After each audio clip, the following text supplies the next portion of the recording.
Yes, sir. Thank you for the confirmation. So I would like to start here. So good evening, everybody. I'm sure today there are a large number of executives, business owners, entrepreneurs, decision makers, professionals, and students have participated in the session to enhance the knowledge through the symposium. As we all know, budget it is a common terminology that we use every now and then in our daily life and even in our home. So you can imagine the interest that we all have in our own personal budget. Likewise, we all are eager to know more about the India's union budget. So today we are here to discuss different facets of our Union Budget 2022. Uh, Finance Minister Nirmala Sitharaman had presented the fourth budget of the Modi government on 1st Feb 2022. The budget had presented when India's economic recovery from the pandemic blow is firming up. In line with this, we have organized today's session to simplify the budget, which will help us to understand the same. Moreover, the session will focus on various areas of the budget. From the budget, it can be observed that budget is more inclined towards the enhancing the productivity and creating jobs. In addition, it can be said that the budget focuses on fostering the industry. I will not speak much about it as we have today with us many experts who will be enlightening us. At Pune Management Association, as a body of knowledge, we are here to bring various knowledge sharing sessions, including discussions on events which affect the stakeholders at large. So today's program is such one attempt. I'm sure today's session would be quite enriching for all of us, and it will brings a lot of clarity on to understand a budget as a whole, to know the highlights of the budget, and to know the impact of budget on the respective sectors. Okay, I, Dr. Sonali, currently associated with DY Patil Institute of Computers Application and Management, Pune, will be doing moderation of today's session. On behalf of Center of Excellence for Finance of Pune Management Association, I extend warm welcome to all of you for joining. We will have question answer, sir, to share few words about Pune Management Association and also about today's. Yeah, thank you, Sonali Madam. On behalf of Pune Management Association, I extend my warm welcome to all the panelists who have agreed to share their knowledge with the participants. Let me speak something about Pune Management Association. As most of you are aware or know, Pune Management Association is almost 60 years old organization. We started functioning way back in 1965 informally, and in 1977 formally as a charitable trust. It was established by the top industrialists of our country, and since then we are pursuing our goal through various programs and various, as Sonali Madam has said, various knowledge bearing programs. Today's program is one of such programs. The special, I think one or two only key points or other special points I would like to mention. Pune Management Association, as Sonali Madam has rightly said, functions through 14 different verticals. The speciality, this is more than 125 volunteers. Again, volunteer word may not give you clear picture. Most of them are senior members, senior professionals. Most of them are owners of their own companies, vice presidents, directors of their companies. These are the people who are working voluntarily through these 14 different verticals. We call it as joy of giving back to the society. Yes, all these senior people, senior professionals share their expertise, share their knowledge, share their experiences with the youngsters so that they are benefited. This is one of the key points of Pune Management Association. I think this is sufficient for today. I once again welcome all the. Moving ahead, in today's symposium, we have brought this will practically cover the entire major changes in the finance bill. Thereafter, floor will be open for question and answer session.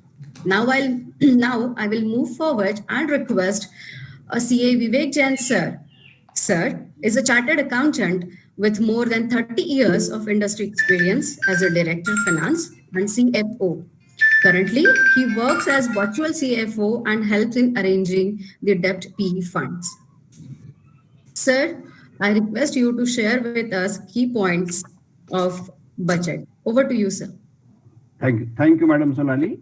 Good evening, everybody. Yes.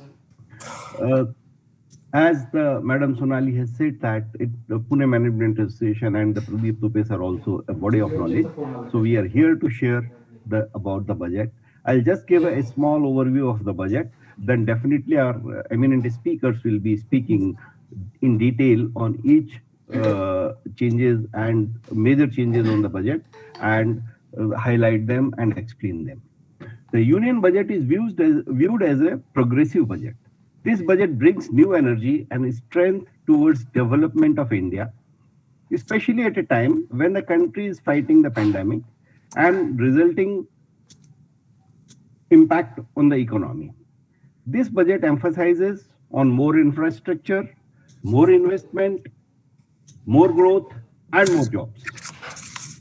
If we go by the budget, this period is termed as the Amrit Kal. It is considered that the budget will make India prosperous forever in a continuing basis. With a focus on 4 pillars of development: inclusive development, productivity, enhancement, energy transition, and climate action, the country is expected to grow at more than 9% in the coming year. The budget has stepped up the capital expenditure sharply by 35%. Now, against 5.5 lakhs of last year, it would be 7.5 lakhs crore this year. This will attract the more private investment and more growth.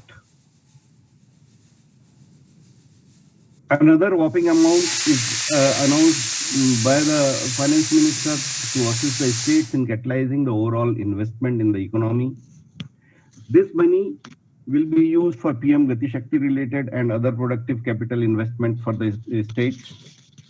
Here, I would like to give some highlights of the budget, which will bring India on a fast track of future development and growth. Promoting fintech and digital economy is a focus area of this budget. In this line, the government has announced the opening up of 75 digital banks in India by the scheduled commercial banks. Production linked incentive for Atmanirbhar Bharat, which will create another 60 lakhs job. Electric vehicle swapping policy, it would be a revolutionary change in the EV sector, which is a big bottleneck right now. And I'm sure that with the swapping of the battery policy, it will become another line of business. Like when it comes to the software, we talk about the SaaS, software as a service. Now it would be a battery as a service, would be definitely the big thing. And it will increase the use and utilization of the electric vehicle in a manifold. There is a big talk of the town always for last at least 4 years, the cryptocurrency, the virtual currency. Now the RBI-led digital rupee using blockchain will be launched during this financial year. This will be a big change and stop all speculation, discussion, controversy around the cryptocurrency or the virtual currency.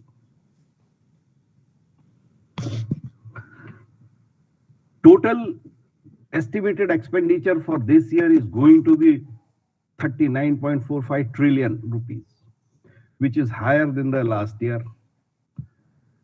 There would be a fiscal deficit of 6.4%.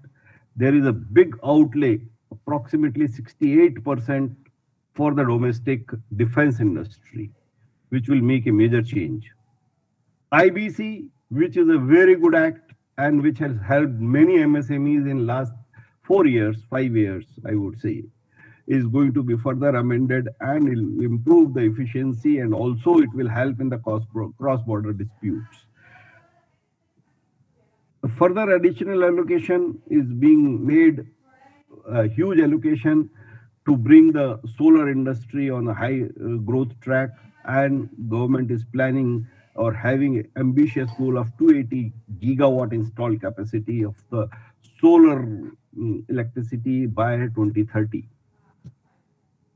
which will bring a big change, and it will help the India to achieve the net zero even before 2070, as our honorable Prime Minister has declared at the international forum.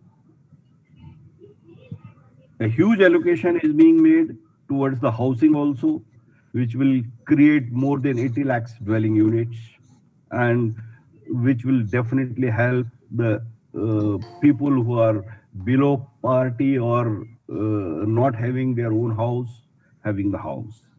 Tax exemption for a startup is also given. The startup is becoming a big hub in India. We recently read that Delhi has come up with more than 5,000 startups in less than 1 year time. There are many changes and many concessions are being given on the import and export also. So that will also boost the country's economy. I have just given a glimpse of some of the announcements in the budget. Going forward, our eminent speaker will be speaking in detail about these. With this, we can say very well that it is a very, very progressive budget, futuristic budget, which will impact positively the economy and growth of our country in a long run on continuous basis. Thank you very much. Thank you. Over to you, Sonali, please. Thank you very much, sir, for sharing your views on a budget. Before we move to our speakers, I invite Mr. Biman Gandhi, who is former executive director of MNC, with over 28 years of experience at management and leadership level. Currently, he is a business executive coach and mentor. Sir, I request you to throw a light on a budget. Over to you, sir. Yeah, thank you. Thank you, Sonaliji. I think you are doing an excellent job as a moderator. So welcome to the party. Good evening to all participants, and thank you very much for joining, sparing your valuable time this evening to be with us. I also acknowledge the presence of Sri Pradeep Tupe sir, our guiding light at PMA. Before I start, I of course should put a disclaimer that I'm probably the only speaker or the panelist today who is not from a finance background. So my focus is going to be more from a point of view of a common man or a taxpayer. We all live in a country where many different communities wait for certain annual or ceremonial events. For example, religious communities, they wait for the festivals, the celebration. The political class waits for the elections. The news channels wait for the breaking news, and common men or taxpayer like you and me wait for the budget. When I was a salaried employee in past, I was only keen on knowing some particular changes in the tax slabs and probably also hoping for some favorable exemptions. But later I started paying attention to the finer details and I got attracted to few more areas because I understood how some of the other indirect things affect us directly as well as indirectly. But for the last few years, I have been focusing more on the intent part of the budget than the content. And I'll come to that. From what I have understood in last few years, that every budget typically has three major parts. For the first part is, what are, as a country, what are our immediate problems or challenges to the economy, and how does the current dispensation, which is the government, is planning to resolve it. The second part is what measures the government is likely to take in short or a medium term so that the economy continues to swell and grow at a reasonable, acceptable rate. And the third part is the vision part, which is how does the government proposes its vision for a long term through its policies. On first part, related to problems and challenges, in a country like India, we always keep hearing about unemployment, inflation, inequality of income or income distribution issue, problems of MSMEs, the problem of private sectors which are not willing to invest, which has become more of the talk of the town, and not enough consumer demand.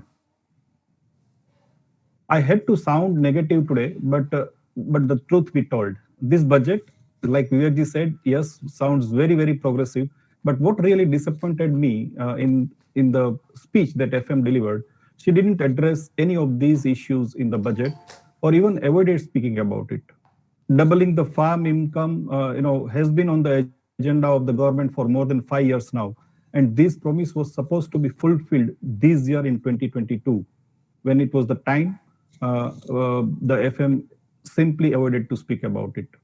Of course, given the size of our country and the complexity of both internal and external challenges, it is quite possible that the government may have fallen short of this promise, and that's acceptable. But not even mentioning or even asking to revise the term for fulfillment of this promise probably is not really a good sign. Talking about the complexity and the humongous challenges like COVID pandemic that we all have experienced, rather the entire globe has experienced, one thing that must be appreciated about the people who are custodians of our economy's well-being, that they have ensured that it does not derail and it stays on the track. On this part, I really congratulate FM and the entire team. Vivekji mentioned about the growth prediction. It is also, I think, indicated in our economic survey presented a day before budget, which pegs our growth at around 9.2 or 9.27, which sounds excellent. There is absolutely no question about it. Probably it's going to be the highest in the entire globe. But let us not forget that the base has drastically shrunk in last 2 years. Hence, it is not really as great as it sounds to be. As always, this government is arguably very, very strong in terms of its determination, and it has shown in past. And I think that's why it has not deterred from its long-term policies, despite the vehement resistance from its counterparts. Make in India, digitalization, the reforms in clean energy, building infrastructure. These are some of the policies where we see the continuum. And I think this is the aspiration of growing India.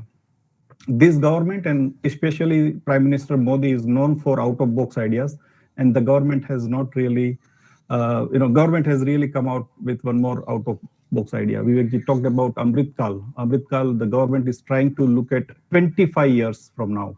So when they came into power, they already, did away from or moved away from Planning Commission and its Panch Varshiya Yojana. But now this government is trying to look into the future with a 25 years long-term horizon. So from India at 75 to India at 100 in 2047, I think it needs a lot of result-oriented and simpler to execute the plan of actions on one hand, and at the same time, ease of doing in almost everything to stay on track.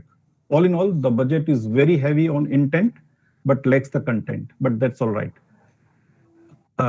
With that, I give it back to Sonali ji. Thank you very much. Thanks for patient listening. Thank you. Thank you, sir. Thank you for providing us an overview of a budget. Now I invite Mr. Balveer Chawla to speak. He will be highlighting the impact on personal taxation. Balveer Chawla, sir, is a certified financial planner and carries a rich experience of more than 20 years. I would request, sir, to share your thoughts on today's topic. Over to you, Balveer, sir. Before Balveer sir starts, I welcome Mr. Bal Patil, President PMA. Welcome, sir. Welcome, sir. Good evening, everybody. Thank you so much, Sonali, for the kind introduction. Can I have the presentation on, Sonali, please? Yes, sir. I'm doing. I think it is on. It just needs to go to the next slide. Yeah, go to the next slide. Yeah. Yeah, so personal finance, I think so. The finance minister this year has been very cautious or safe considering COVID, neither increased taxes, but there was an expectation that there could be some tinkering around with ATC or the other sections, but nothing great on that front. However, there are certain key areas which the finance minister has touched.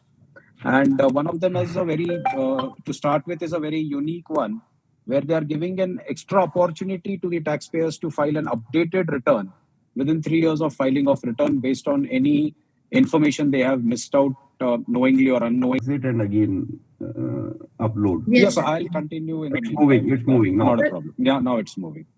Yes. Yeah, so then there is another part which has become very important is the PM has, the FM has, reduced surcharge and brought it at parity with everything. So it's 15% on long-term gains across all assets, which gives a good sign. For previously, it was only for the capital gain from listed shares and units of equity schemes.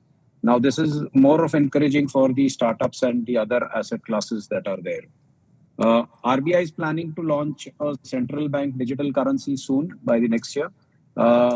Again, this is a very welcome change and shows the direction or the forward vision of the government and RBI in this direction.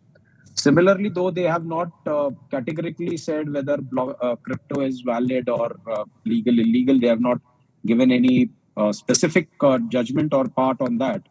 But they have definitely made use of this opportunity to tax any income from virtual digital asset, as they have named it, at 30% flat, irrespective of your income bracket or whatever, and no other benefits available. You cannot carry forward losses or set it off, and also ensured by by ensuring that there is a TDS at 1%. So there is a tracking of where exactly what is happening. So I think so. It is sort of going again in the direction where over a period of time, crypto and the other parts which are totally sort of on a gray area, probably there would be some regulator and some other more clarity coming in the near term on that. Sonalji, can we move a little ahead? The other part that is very, very welcome is that there has been a tax deduction for insurance premium paid for disabled dependents. Now, this was previously also available, but it was available only on the death of the subscriber, and the annuity that was received or lump sum received was only on the death of the subscriber. Now they have modified it and said that the deduction will be available even when it provides for annuity or lump sum amount during the life of the subscriber. So that's a very welcome part that they have taken care for the disabled dependents. On the sale of property previously, it was sort of that the TDS would be paid on the sale consideration only, irrespective of the value, whichever was higher. So on the sale consideration, 1%. Now they have said that whether it will be deducted on the sale consideration or stamp duty paid, whichever is on the higher value, or the stamp duty value, sorry, whichever is higher. So again, they are sort of trying to mop up something from there where, if you remember, sometime back they had given a leeway of around 10%, 20% leeway in terms of one can sell at a 20% less than the stamp duty reckoner value. So I think so this is just to sort of ensure that they don't lose out on the revenue there. The other thing that they have brought tax benefit for state governments, that parity was not there. They have brought about this parity in this budget, where state government employees are also eligible for contribution to NPS of up to 14%. Last one major part that they have, one more part that they have added, and it is actually not, it is an amount received by an individual from his employer on the death is not going to be taxed, and this is only from COVID deaths. So it is only Corona or COVID deaths will be not taxed if such amount is received within 12 months of death.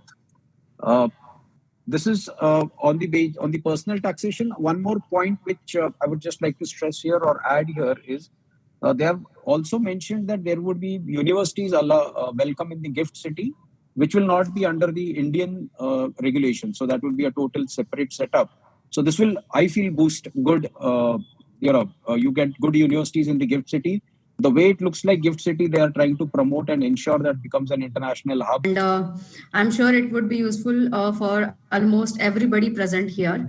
And thank you for providing us insight on the filing the basically ITR, I would say. Before going ahead, I would like to call Mr. Bal Patil, President PMA, to speak few words. Sir, over to you. Am I audible? Yes, sir, you are perfectly audible. Yeah. Many thanks, Sonali. I'm really sorry that I could not join in time because of certain emergencies here in my house. our furniture has come from Amaravati. And I just, it just went out of my memory. I was remembering in the evening that I have to attend this seminar, but then all those things simultaneously came. At 8 o'clock they came. They were supposed to come in the afternoon. Anyway, uh, I am really very happy that all the experts are giving what is needed, concise, and people don't want any additional material at this level. So they have been very good, and they are pointing out to what exactly is needed in a particular what exactly is important in this particular budget with respect to the subject matter. And thank you so much for that. I am also learning many things from you. Very good. Huh? That's the only thing I want to say. Please carry on. I will be attending this, and I will be learning from you, because we all are in a learning phase. We have to update our skills, whatever may be our age. Thank you so much. Thank you. Vivekji, thank you Thank for you. calling me. Sonali, thank you.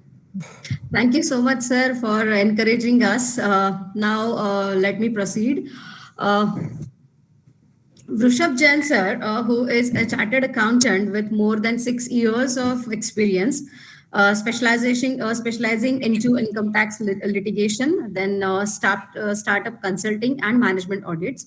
He will be highlighting the impact of budget on startups and MSME sector. Sir, the forum is yours. Request you to illuminate us. Over to you. Yeah. So thanks a lot, Sonali. Just one small correction. So I'll be talking about income tax provision impacting industry. So as Balveer sir rightly said, there are not many amendments which has been brought in by budget 2022, but there are few amendments which are are really important, which has been introduced in income tax in respect to industry. So let us quickly go through them. So through budget 2022, what government has tried to do, it has tried to close the various litigation by giving various clarification and bringing up a few amendments. So what such amendment is disallowability of surcharge and health and education sales. So Bombay and Rajasthan High Court has, in many cases, has allowed surcharge and cess as an expenditure by considering it as not being a part of tax.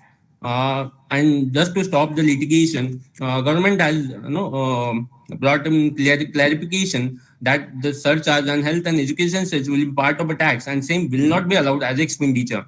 The amendment has been brought in retrospectively from AY 56. So yes, retrospective amendments are a little difficult, but hopefully it will solve future litigation. The second amendment is alternate minimum tax. So alternate minimum tax is payable by non-company assessees when the normal tax on income is less than 18.5% of income. So just to bring in cooperative societies in power to companies, the budget 2022 has reduced the alternate minimum tax to 15% from 18.5%. The same amendment has been brought in surcharge. Surcharge has been reduced to 7% from 12% when your income is between 1 crore to 10 crores. Currently, next is dividend tax on dividend received by Indian companies. So currently, Indian companies who receives dividend from foreign companies where they have an equity of more than 26% is taxable at a concessional rate of 15%. Just to bring them in par to companies which receives dividend from domestic companies, government has removed this concessional rate and the dividend will be taxable at a same rate of as a corporate tax. Only can, yeah. The next amendment is about uh, manufacture. Right now, my budget 2020 brought in an amendment through which companies which are registered after 1st October 19, but before 31st March 2023, will be taxed at a concessional rate of 15%. So government, as companies, as manufacturing companies are facing issues due to COVID, government has deferred the year to 2024. So companies which have commenced their business till 31st March 2024 will also be eligible for concessional rate of tax of 15%. Next is date of incorporation for startup extended to 31st March 2023. So currently, the startups which are registered after 1st April 2016 but before 31st March 2022 are eligible for 200% tax exemption under Section 10. So they can claim tax exemption for 3 years out of 10 years. Just to provide additional 1 year, the government has extended the date of incorporation to 31st March 2023. So startups which are registered before 31st March 2023 are also eligible for this tax exemption for 3 years.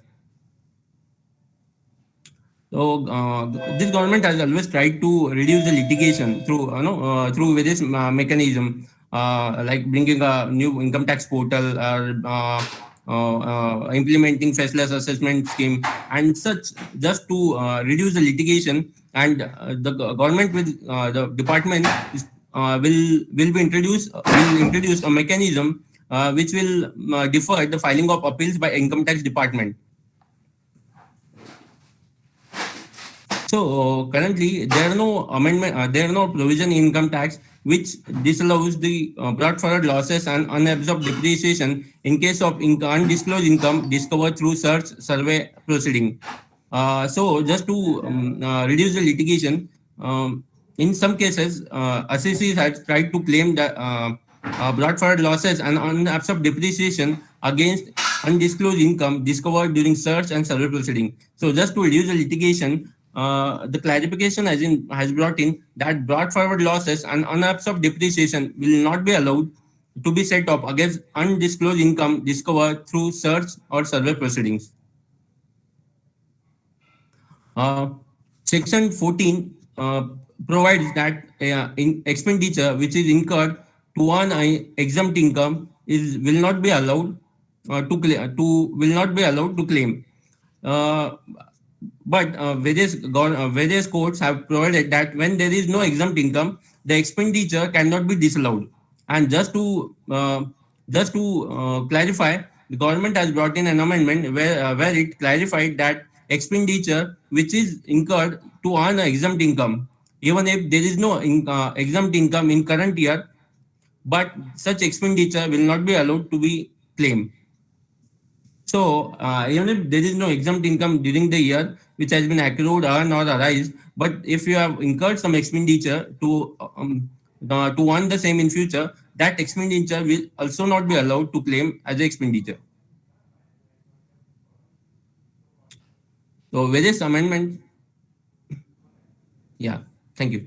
So various amendments are made in assessment and appeal provisions also. So just to reduce the litigation, right now in case of faceless assessment, government is allowing allowing various cases and making assessment orders as a void since inception due to technical issues. So there are various technical issues which has been challenged in High Court and Supreme Court, and courts has been allowed those technical cases on the ground of technical issues. So just to reduce those litigation, government has made some amendments in faceless assessment scheme and removed the provision of making assessment order as a void due to technical issues. So now, even if there are technical issues, the assessing officer or appellate authority will have an authority to pass an order and not to allow it in appeal. Yeah.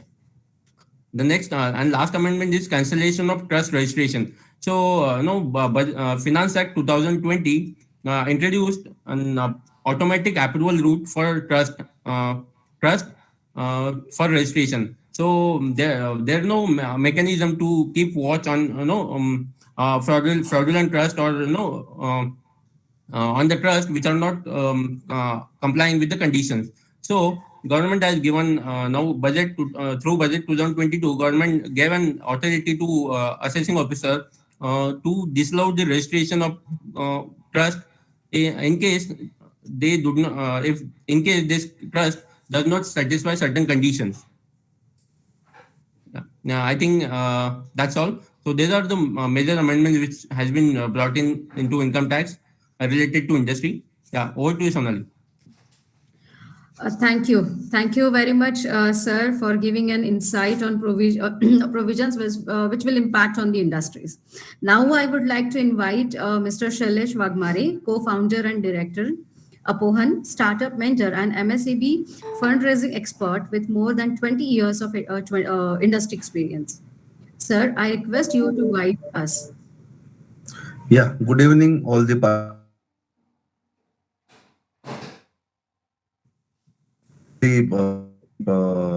team members who work for this particular session. I'm more from the business side, so I will speak about the impact of budget on startup as well as MSME.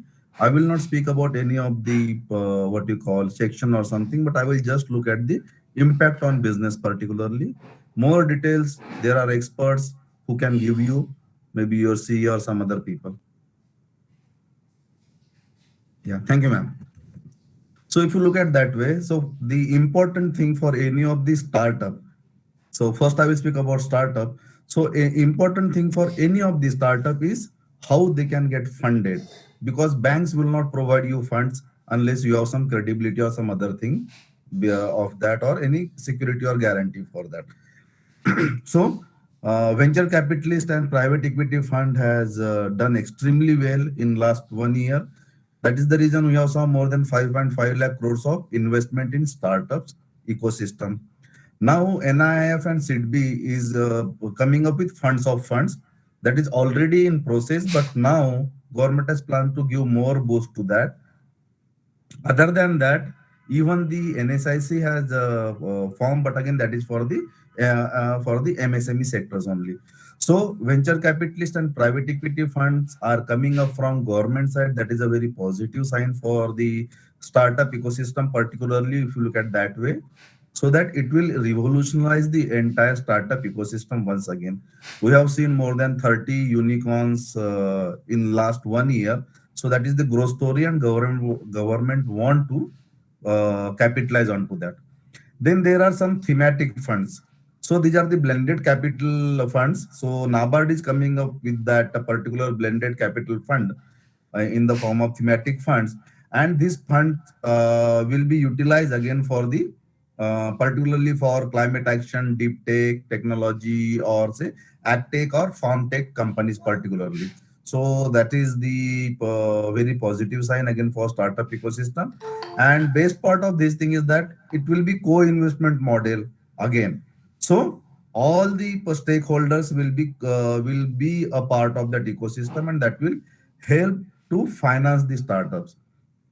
Then the startup benefit. So you might have heard about there is a tax benefit available for the eligible startups. So as per the definition of startups, so any organization registered up to 10 years of their existence, that can be considered as a startup. So the earlier timeline, which was ending on 31st March 2021, that has been extended up to 31st March 2023. So now the startups which are forming in the current year also will also be eligible to take benefit of that startup benefit, wherein 15% tax has been. And one more thing is that, so that is the tax benefit wherein you got 3 years of tax holiday based on the terms and condition and guidelines, and if you are eligible and qualified for that. Likewise, if you look at the tax on the newly incorporated company, so earlier it was capped at higher this one, and now it has been decided to on 15% tax only. So that will also add some relief for the startup ecosystem. Ways, that is one more thing, through Drone Shakti government to do that. And surcharge on long-term capital gains, which was earlier capped at 37%, now that has been brought down to 15% for the shares of private companies. And defense and R&D sector is open for startups now, with 25% of budget is earmarked for R&D into R&D services for defense. Ma'am, can you go to next screen, please? Yeah. Thank you, ma'am. Now, if you look at the MSMEs, particularly micro, small, and medium enterprises, so ELGSS scheme and the CGT MSc schemes, those have again now CGT MSc. Most of the people knows that because that is the very old scheme. Now it government is planning to revamp that with additional fund infusion of 2 lakh crores of rupees. So that will also revolutionize MSME, particularly sectors wherein that central scheme for credit guarantee will be revamped with additional 2 lakh crores of funds. And emergency credit link, which was launched for the pandemic situation, that has been extended for 1 more year, and additional cover of more than 50,000 crore has been allocated for that. So with this, if you look at that, the total cover has gone up to 5 lakh crore.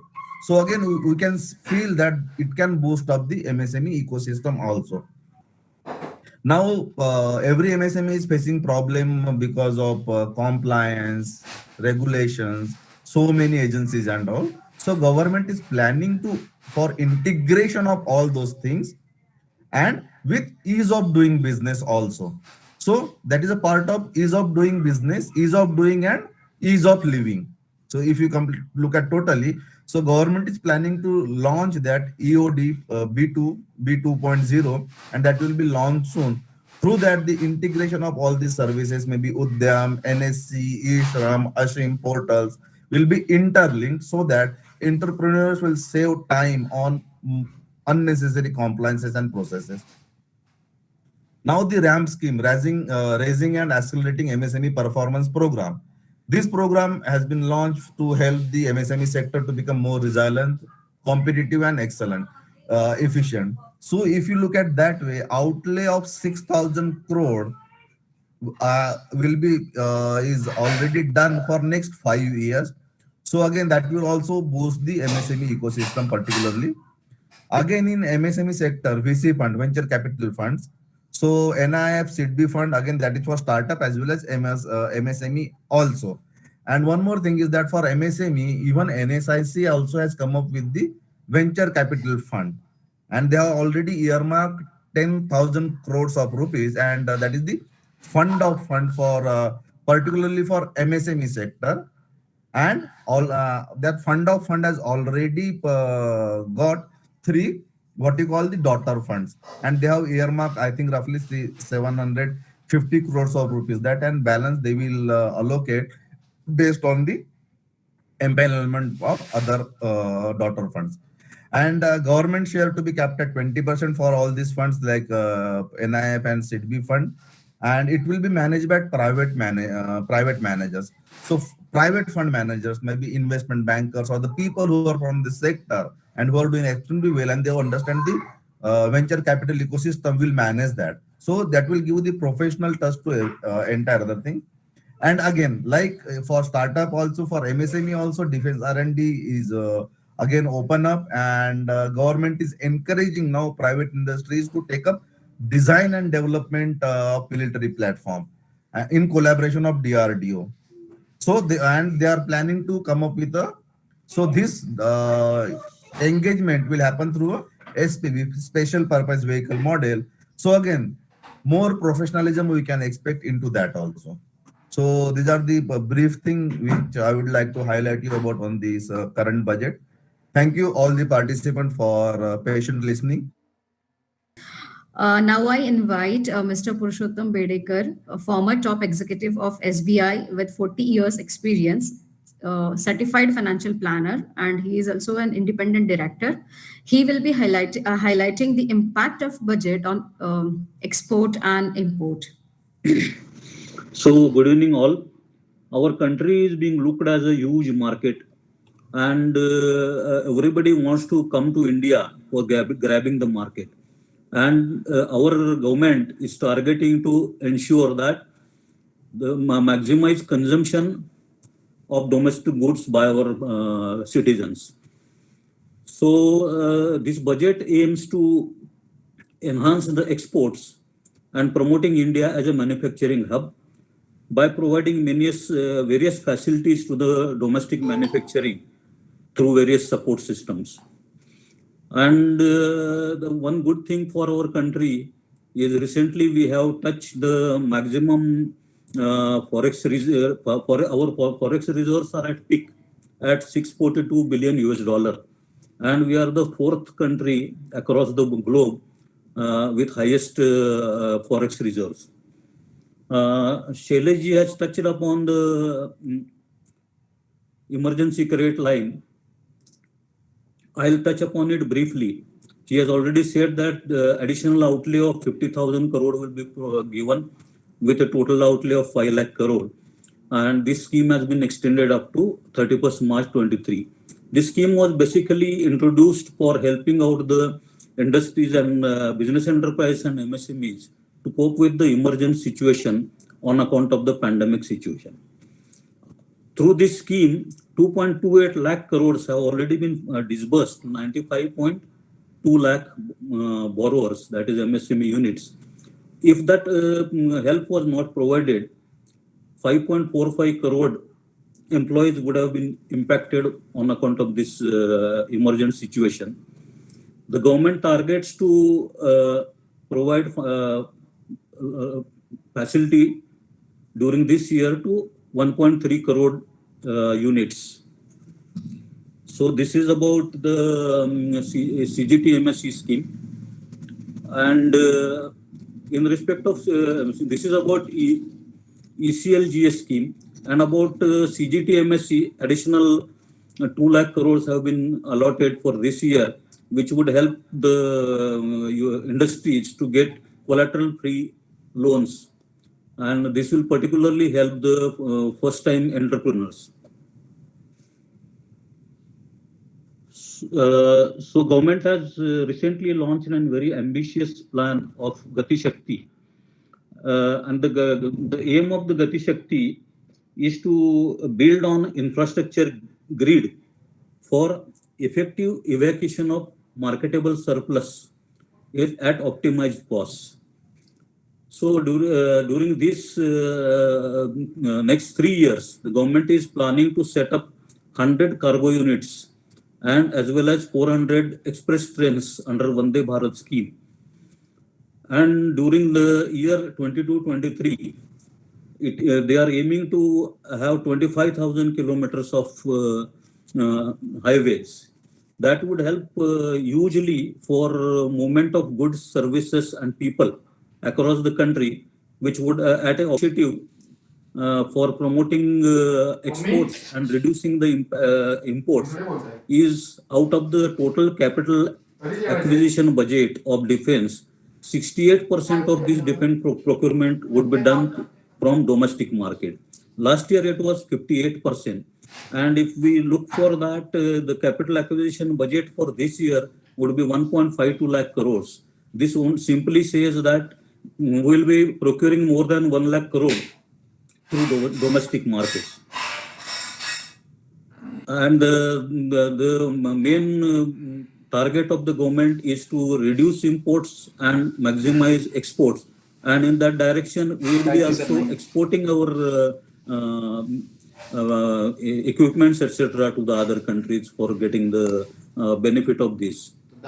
So thank you, Sonali ji. I hand it over to you for taking next portion of the import and export. Thank you so much, sir. Now I would like to request Shantilal Hazeri sir, who is an ex-banker and presently finance faculty with a combined experience of 44 years. And he also highlighting the impact of budget on export and import. Over to you, sir. Thank you, madam. Before coming to the exact provisions of the budget, I would like to take a couple of minutes for the background about these government policies. So I would like to refer about the year 1991. So 1991 is the landmark year for all of us, including India and all other countries, because the LPG era started in 1991, liberalization, privatization, globalization. So before 1991, almost all countries, including India, they had a policy of export promotion and import substitution. So every country wanted to export, increase their exports and reduce their imports. But in 1991, Mr. Arthur Dunkel, he became the chairman of GATT, General Agreement for Tariff and Trade. And he found that this policy is defective because every country wants to export but they don't want to import. If the countries do not import, exports also will not increase. Import of one country is the export of another country. If the countries do not import, then the export also cannot take place and world trade will not increase. So whatever surplus is there in one country, that will go waste. So he said export promotion through import promotion should be the policy. Because import of one country, export of another country. And export and import are the two sides of the same coin. You cannot increase exports at a world level without increasing imports. But what the countries were doing, including India, they were only giving promotion measures for exports and they were trying to curb imports through various trade barriers like high custom duty, non-tariff barriers and tariff barriers. So in 1991 in India, import duty was 250%, which has been now come down to 12%. So naturally, imports were very costly and the government was discouraging imports. So this Arthur Dunkel, he established an organization called WTO in 1991 and India was the founder member of that organization. So that time P.V. Narasimha was Prime Minister and Manmohan Singh was the Finance Minister. They agreed to increase imports for India also. That is how our Indian imports also started increasing and also exports also started increasing. But the problem is increase in imports is far higher rate than the increase in exports. So as a result, our every year balance of trade deficit is increasing year by year. Our current account deficit is increasing year by year. Our foreign exchange reserves, 634 crores, were equal to 18 months imports just 1 year back.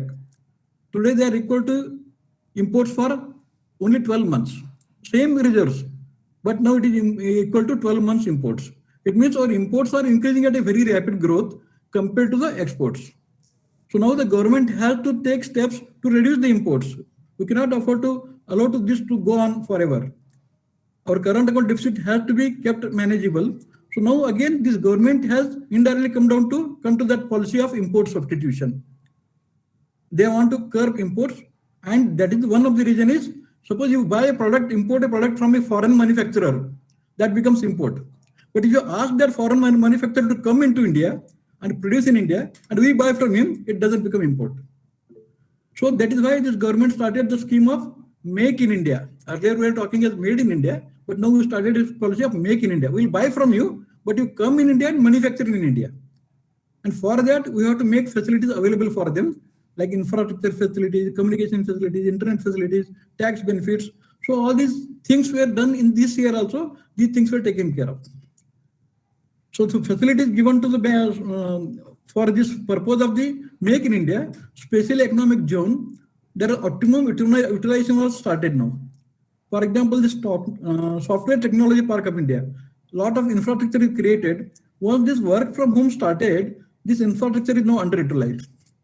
And even after this corona restrictions are gone, many companies want to continue work from home. So what about this created? So now the government wants to utilize that, make optimum utilization of the existing infrastructure in special economic zone, export promotion zone, software technology park of India. That is one thing, and they want to rationalize the custom duties. Sir, it's already 9, sir. We are having one more speaker. Yes, sir. We are having one more speaker, sir. It's already 9. Okay. So there is a review of 400 items for exemption of custom duty. Government wants to review, and the Make in India is a part of our Atmanirbhar policy and capacity expansion. That is now 1,40,000 in 1 quarter, 1,40,000 crore in one quarter. That will be around 4,56,000 crores in whole year. So whenever the government expenditure of the government is the income of the people. So the purchasing power of the people goes up whenever government spends more, and that creates demand for the products. And again, there will be need for higher production, and that need for higher production gives rise to employment generation. So with this plan, this government has done this custom duty rationalization, and there is focus for efforts for promoting domestic substitution of import substitution now. through foreign companies only, not only for Indian companies, but through foreign companies only. So these are the plans which already our Bedekar sir has covered about Gati Shakti, and I'm not going to elaborate that. So thank you very much. Time is short, so I'll conclude here. Thank you very much. Thank you. Thank you very much, Bedekar sir and Hajeri sir, for the great insight. Now, last but not the least, I invite Mr. Dilip Deshpande, who is a former senior executive of NABARD and former professor and carries a rich experience of over 40 years. He will be highlighting the measures taken to boost the economy in this budget. I would request sir to take a charge of mic and enlighten us. Sir, over to you. Good evening, everybody. Thank you, Sonali Good evening, madam, sir. and good evening to everybody. I am really elated to be present in this very august gathering, and even though it is 9 o'clock, but I can see that 36 participants are still there. So I really thank all the participants to have so much of patience and be here. So now that my topic is relating to what are the measures taken for boosting the economy. Now the point is that the whole budget is growth oriented, and it is aimed to boost the economy. And many of the points have already been covered by my earlier panelists. So I'll not repeat them, and time is also getting over. Rather, actually, it is already over. So I will quickly just touch upon those areas. So the growth rate of India has been 1% and of -6%, which was negative, but it is we are having a very good growth rate and projected to be 8 to 8.5% in next year also. So we are an economy of approximately $2 trillion and expecting to become $5 trillion. That is the aim of the government, and we are now a major economy. So we are having very huge growth in the recent years, especially after 1991 LPG liberalization, privatization and globalization scheme or rather entire paradigm was shifted.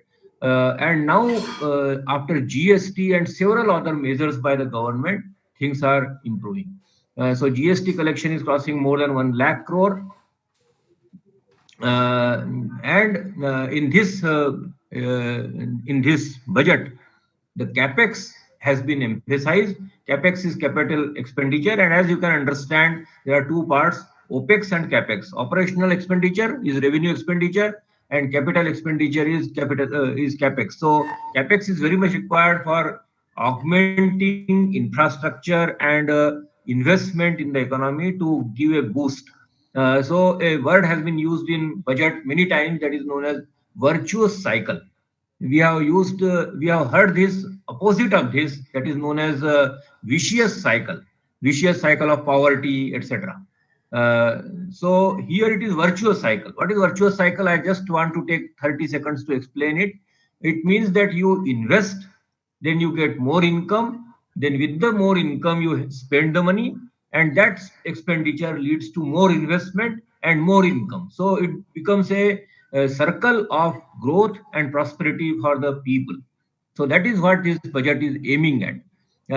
And the whole world is looking at India. This last point of $48 billion have come in last 7 months. It is a testimony that the world is having a lot of confidence in India. Whole world is looking at us.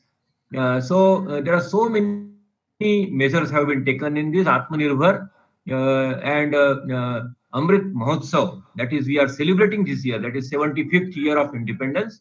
So we are very fortunate that we are now present at this moment in this country and witnessing this great moment. And the budget is aiming at India at 100.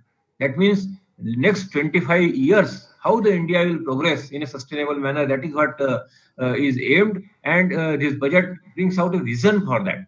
So that very aptly a new term has been given to this period. It is called as Amrit Kal. So how the India will look after 25 years? Many of us may not be alive at that time, but still our children and grandchildren will look at it, and they should be proud that they are a part of this great country.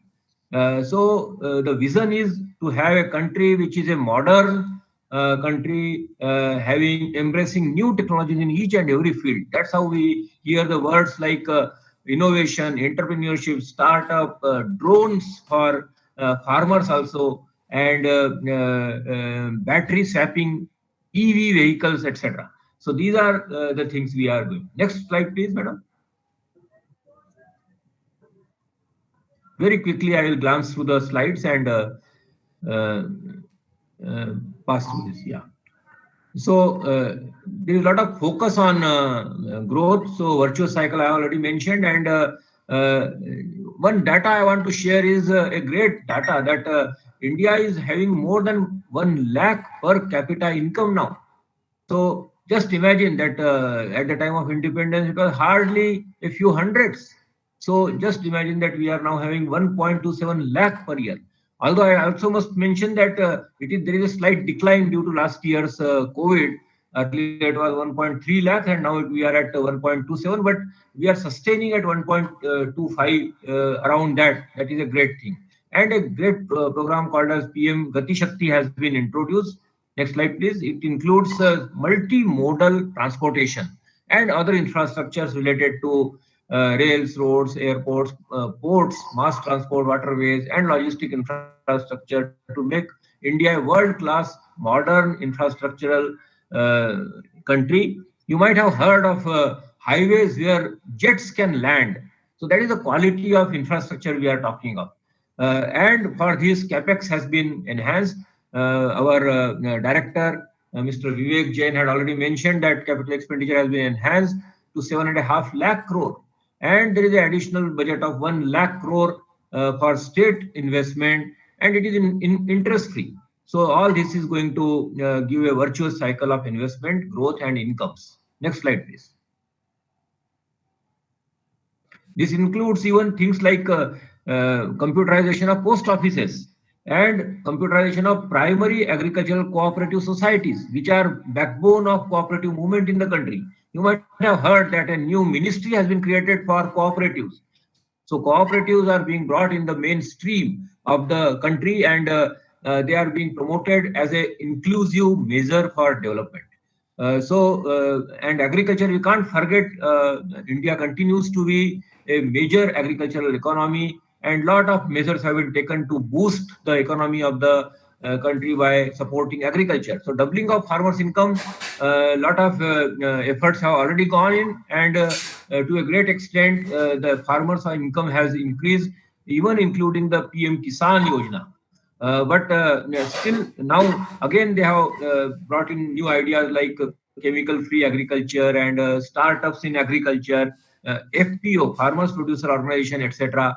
And river linking project must not be forgotten, which was started during the era of Atal Bihari Vajpayee, and the first such project of Ken and Betwa in Madhya Pradesh and Uttar Pradesh Bundelkhand region.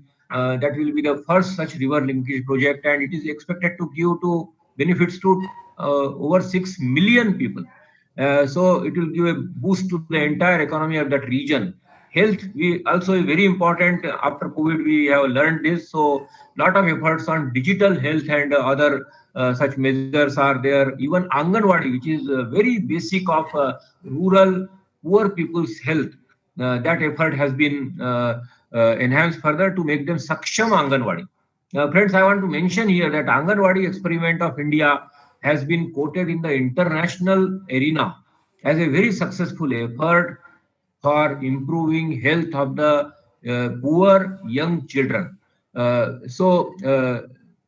from these, there are many other important things which have been mentioned by earlier speakers also. But things like Atmanirbhar Bharat, production-linked schemes, quality education with digital modes, and even digital university.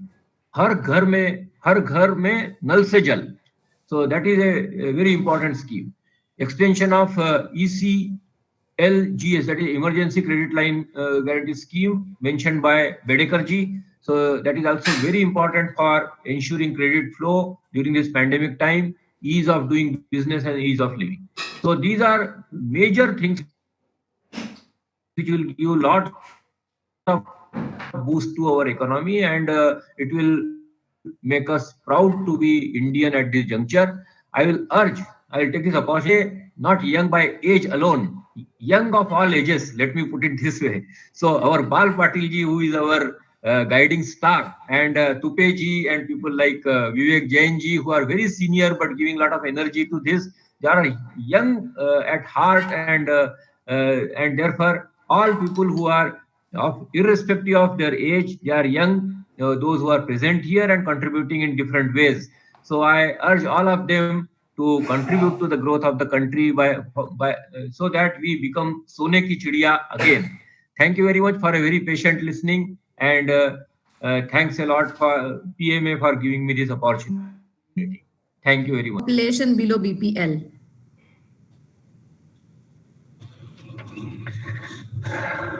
Okay, I'll give the answer. Yes, sir. See, there are many measures government has taken. This time, if we see the budget, like allocation for 80 lakhs dwelling units, 60,000 crore is given. Definitely, that would be utilized for the population below BPL. And earmark of 2.37 lakh crore for the minimum support price for the paddy and wheat. That is also will primarily go to the farmers, and majority of the farmers are, we all know that if the small land holding people, and they come under the below poverty line. So these are the some measures. There are many more measures like this the government has taken, and this will continue, and definitely. Sir, once again.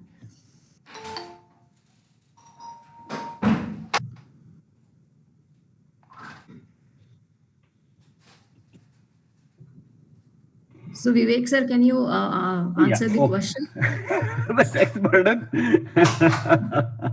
Yes. The philosophy is the never think for the reduction of the tax, always think for increase of the income. And the yes, the indirect tax primarily is the GST current term and the customs duty.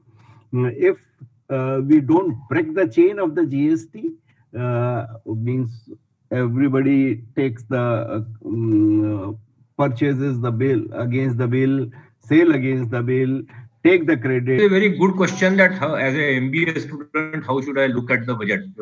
See, you have to look at the budget as a government's management tool, that how they are going to manage the economy in the coming year.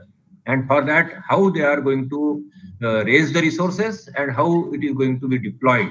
So that is the exercise the budget is about, and it also gives a kind of vision and ideas of the government to share with all Aam Aadmi, entire nation, about what is the vision of the government in the coming future.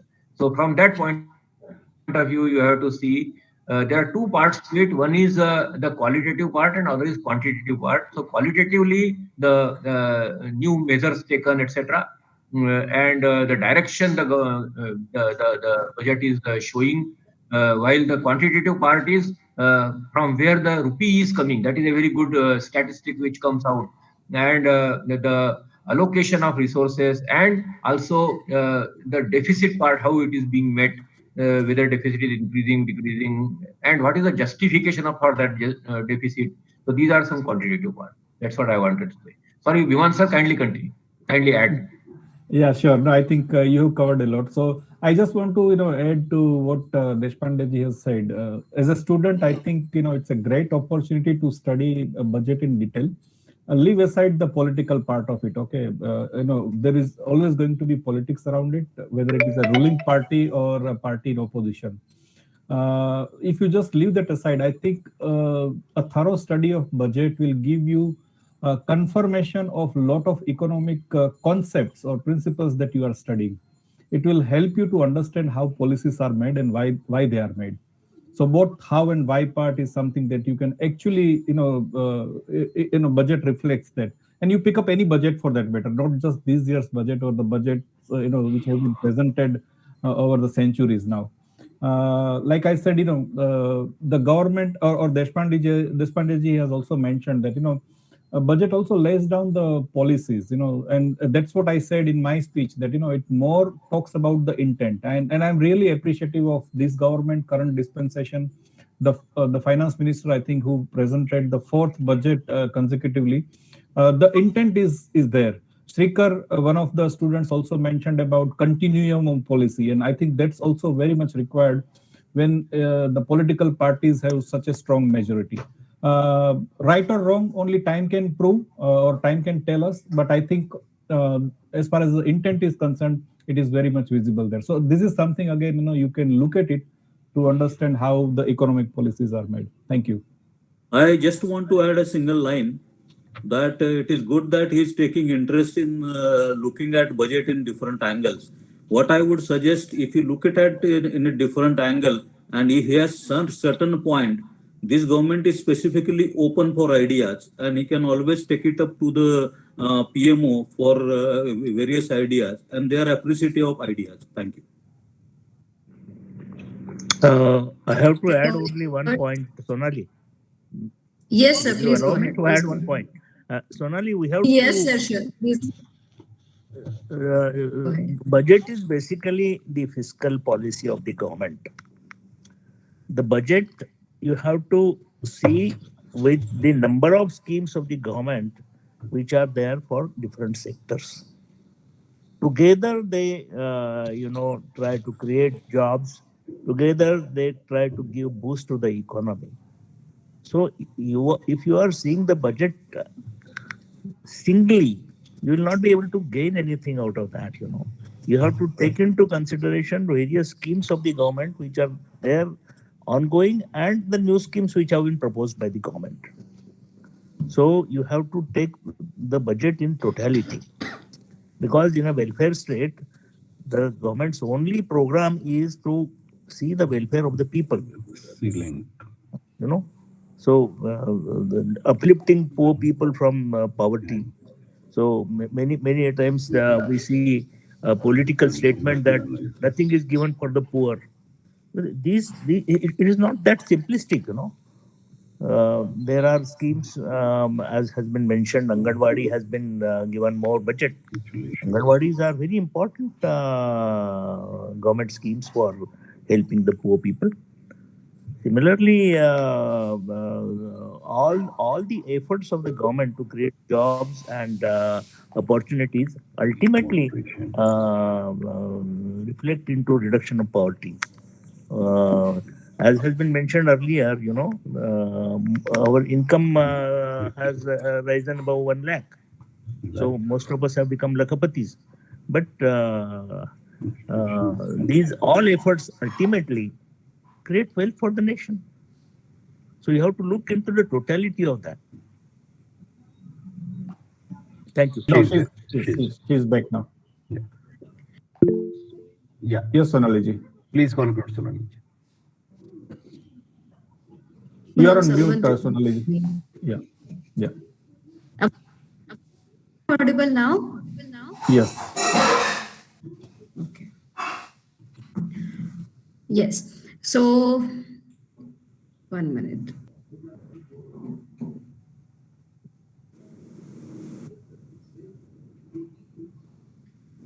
Thank you. Okay, so now it's a time for vote of thanks. So it's an honor to have been asked to offer a vote of thanks on the occasion of Decoding the Finance Bill 2022. On behalf of PMA and the entire management group here, I am extending a very hearty gratitude to all the speakers for sharing their graceful words with us in today's session. It has been our tribute to host all the members and audience of the session. I'm thankful to all the participants for coming here and attending the session. Once again, I would like to thank you, all of you, and I